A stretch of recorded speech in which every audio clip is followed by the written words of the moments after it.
Good morning, everyone. We're continuing here in the KITZUR HILCHOS SHABBOS, and we're holding in the halachas of Beirah, separating. And today's paragraph is Mesanenes, a sieve, a clear vessel that is designed with little holes, so that you can sieve out, you could strain out what you want and what you don't want. Asa liishtamesh b'mesanenes, you're not allowed to use a sieve. Afilu livor oichel min hapsolos. Even if you want to separate the food from the psolos, that which you don't want. She'asa livor oichel mitoich psolos b'kli. You're not allowed to separate the food that you do want from that which you don't want with a kli, with a vessel. That's mamish borer. U'kamochein, so too. Asa liishtamish b'chav sheyesh bo nikavim. This is an important halacha which many people are not so aware of. You cannot use a spoon that has nikavim, that has holes in it.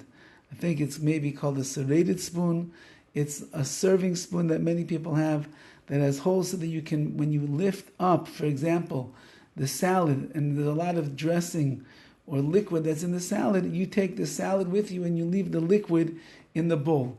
Or if you want to take the meat out of the pot of liquidy juice and gravy, and you only want the meat, you don't want the gravy, so you lift it up and the gravy strains out of the spoon, and therefore you're left with only the meat. And he writes, you cannot use these kind of spoons on Shabbos. Why? Because you cannot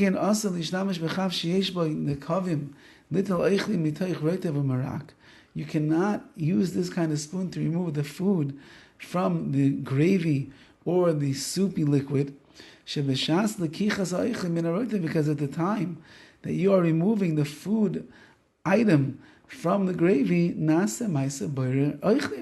you're literally doing an act of separating food from that which you don't want. Since that you don't want the gravy, you don't want the soup, you don't want the extra olive oil and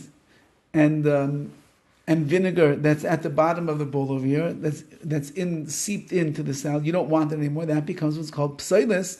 That becomes what you don't want. Ayidei kli, and you're doing it through using a kli, a vessel. You cannot do that. She'asa afilu b'shas la'achila. Even at the time that is samach, even if you're close to eating or you're at the time of the eating, you're not allowed to use a kli over here to do such a thing.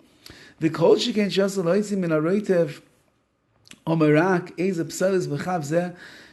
too, you're not allowed to remove from this gravy or from this soupy substance over here anything that you don't want with such a spoon. That literally is removing the psolos, that which you don't want, with a kli, with a vessel, and that is something that is usher for a person to do. So not only can you not use a sieve, not only can you not use a strainer, you are not allowed even to use a spoon that is going to serve straining purposes over there, because when you lift it up and the liquid spills out from the holes, you are transgressing the prohibition of borer with a kli, with a vessel. There's no way around that, says the KITZUR HILCHOS SHABBOS, and therefore be careful what spoons you use to serve your salad, to serve your vegetables that are in lots of liquid, to serve your soup and the like, where you're trying to get some things out and leave other things behind. All of that tramples on the Isra of borer. Have a wonderful day.